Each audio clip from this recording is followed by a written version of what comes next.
એ ભગવાનની ગોપીઓ સાથે રાસ રમતા આનંદ કરે છે ત્યારે સુખી છે. તો રાધાજીને છોડતી વખતે, માં યશોદાને, નંદ બાબાને છોડતી વખતે ઈ ના ઈ ભગવાન દુખી છે.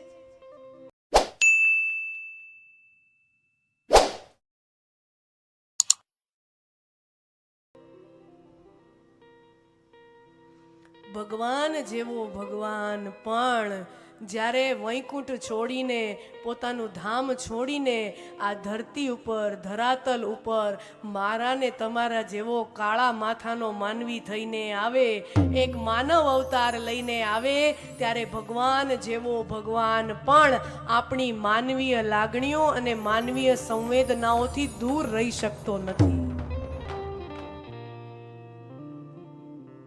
ભગવાન જેવો ભગવાન પણ જ્યારે ધરતી ઉપર માનવ રૂપે આવે તો એ મારી જેમ, આપણી જેમ હસે ને આપણી જેમ રૂવે ને આપણી જેમ ગુસ્સે થાય,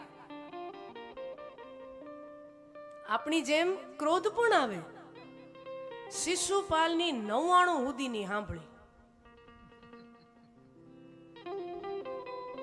સમજો, એટલી જ જો સ્થિત પ્રજ્ઞતા હોય તો શિશુપાલની 99 સાંભળી, બરાબર, કે આ તો માખણ ચોર છે ને ચીરહરણ કરનારો છે ને આ આવો છે ને તેવો છે ને. શિશુપાલે આવડી 99 દીધી. હોમી દીધી એટલે સીધું ચકેડું ભરી ગયું કે નહીં? હે, સોમી આવી એટલે સીધું ચકેડું ગયું. ઈ 99 એટલે રાહ જોઈ હશે ભગવાને કે ક્યાંક વચને બંધાણા હશે, ક્યાંક ફૈબાની વચને બંધાણા હશે કે મારા દીકરાની 100 ભૂલોને 100 અપરાધને તું માફ કરજે. વચને બંધાણા એટલે તો 99 સુધી ટક્યા. ન તો સકેડું કેદીનું આવી ગયું હોત, 2-4 વાર 2-4 સાંભળીને સકેડું ફરી જ ગયું હોત.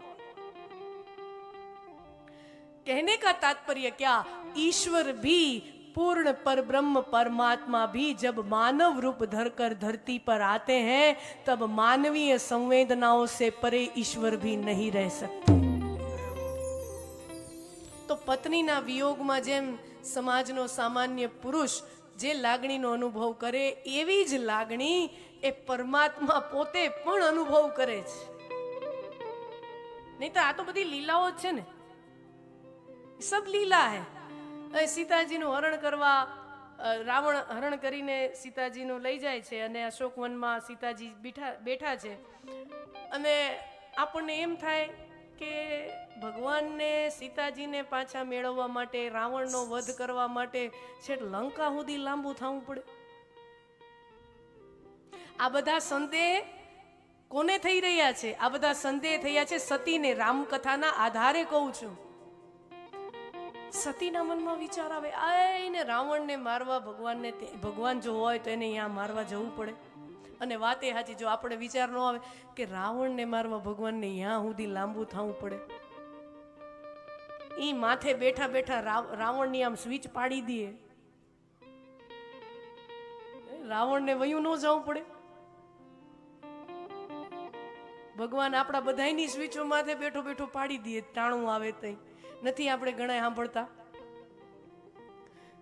કોઈ ગુજરી ગયું હોય વડીલ અને એના પછી બીજે ત્રીજે દિવસે જે પ્રાર્થના સભા હોય, શાંતિ સભા હોય ને આપણા સમાજના કોઈ હોય અને આપણે જઈએ, પછી આમ તો આપણને બધી ખબર હોય પણ આપણે હું બેહીને થોડોક વિવેક તો કરવો પડે ને. એટલે પછી આપણે એને પૂછીએ એના દીકરાને કે આમ કેમ કરતા થયું, અને ઓલાને બિચારાને એના દીકરાને એક તો આ દુઃખ આવ્યું હોય, બાપા ગયા હોય એનું, અને રોજ માણસ જે આવે એને રોજ એની વાત કરવાની, કેસેટ ચડાવવાની રહી. અને આપણે પૂછવું પડે ને, આપણે પૂછીએ નહીં તો પછી આપણને એમ થાય કે આપણે સામેવાળો શું વિચારશે, શું ખરખરામાં આવ્યા. એટલે આપણે શરમે ધર્મે પૂછવું પડે કે કેમ કાકાને અચાનક શું થયું. એટલે તમે ઘણી વાર સાંભળ્યું હશે, દીકરો એમ કે અરે વડીલ કાંઈ નહોતું, બોલો બપોરે અમે 4 વાગે દુકાને બાપ દીકરો બે ચા પીને છૂટા થયા, બાપુજી ઘરે ગયા અને ચા પીને દુકાને, જે 4 વાગે અમે ચા પીધી, હું દુકાને હતો, બાપુજી ઘરે ગયા અને બસ 20 મિનિટમાં તો ઘરેથી ફોન આવ્યો કે બાપુજીને હાર્ટ એટેક આવી ગયો, બાપુજી રહ્યા નથી. અચાનક જ આમ થઈ ગયું. થાય છે ને, આવું સાંભળીએ છીએ ને. આવું તો બનતું જ રહે છે. તો પછી રાવણને ક્યાંક આમ સ્વિચ બટન દબાવી દીધું હોત ને રાવણને ક્યાંક એટેક બેટેક નો આવી જાત, એના તો ભગવાનને અહીંયા જવું પડે.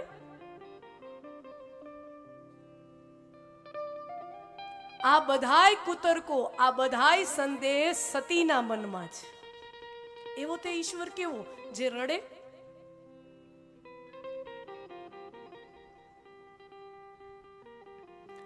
અને महादेव तो अंतर्यामी है. महादेव समझ जाते हैं कि सती के मन में क्या भाव चल रहा है. અને તમે આમે જુઓ ને, આખું સતી ચરિત્ર તમે જુઓ તો સતી ચરિત્રમાં છે ને મહાદેવના 2 વિવાહ થયા. એમાં પ્રથમ વિવાહ થયો માં સતી સાથે, દક્ષની પુત્રી સતી, જે આગળ જતા દક્ષ યજ્ઞનું આયોજન કરે છે કનખલ ક્ષેત્રમાં.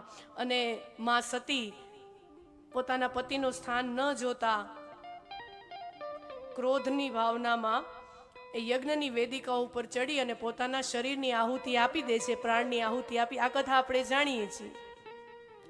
શિવજીના પ્રથમ વિવાહ થયા માં સતી સાથે, અને પછી સતી યજ્ઞની વેદી ઉપર જ્યારે પોતાના પ્રાણની આહુતિ આપે, પછી શિવજીના બીજા વિવાહ થયા છે માં પાર્વતી સાથે. તો જે સતી છે એ દક્ષના દીકરી છે.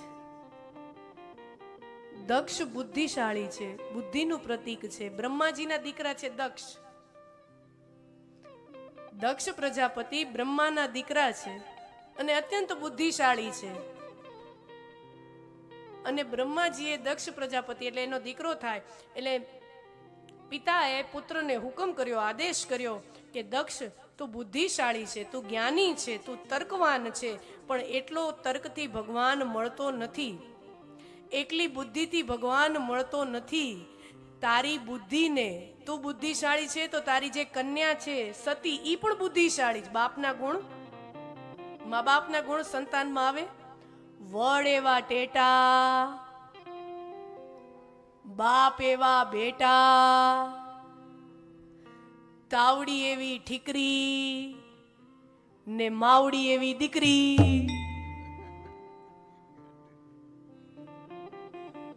વડ એવા ટેટા ને બાપ એવા બેટા. એટલે મા બાપના જે ગુણો હોય સંતાનોમાં આવે. દક્ષ, તમે બુદ્ધિશાળી છો, તર્કવાન છો, વિદ્વાન છો, અને તમારી દીકરી એ બુદ્ધિશાળી છે, પણ એકલી બુદ્ધિથી પરમાત્માનો અનુભવ થતો નથી, આનંદનો અનુભવ થતો નથી. તું તારી બુદ્ધિને વિશ્વાસ, શંકર રૂપી વિશ્વાસ સાથે પરણાવ. બુદ્ધિને વિશ્વાસ જ્યારે ભળે ત્યારે પરમ તત્વની પ્રાપ્તિ થાય. બુદ્ધિની અંદર વિશ્વાસ ભળે ત્યારે ઈશ્વરની પ્રાપ્તિ થાય. એટલે તારી બુદ્ધિ રૂપી કન્યાને વિશ્વાસ રૂપી શંકર સાથે પરણાવ. દક્ષ પ્રજાપતિ પોતાની કન્યાના વિવાહ મહાદેવ સાથે કરાવે છે. દક્ષ પ્રજાપતિની ઈચ્છા બહુ નહોતી, પણ બાપુજીએ હુકમ કરેલો. બ્રહ્માજી પિતા છે, પણ બાપુજીએ હુકમ કર્યો એટલે દક્ષ પ્રજાપતિ પોતાની કન્યાના વિવાહ શંકર ભગવાન સાથે કરાવે છે. હવે પ્રસંગ એવો બને છે, હવે આપણને પ્રશ્ન એમ થાય, કથા આપણે જાણીએ છીએ ને કે શિવજી અને દક્ષ પ્રજાપતિ સાસરો જમાઈ થાય. શિવજી અને દક્ષ પ્રજાપતિ સાસરો જમાઈ થાય અને બેયને બહુ ભળે નહીં એવી કથાઓ આપણે સાંભળી છે. બરાબર? બેયને મતભેદ છે, મનભેદ છે એવી કથાઓ મળે છે.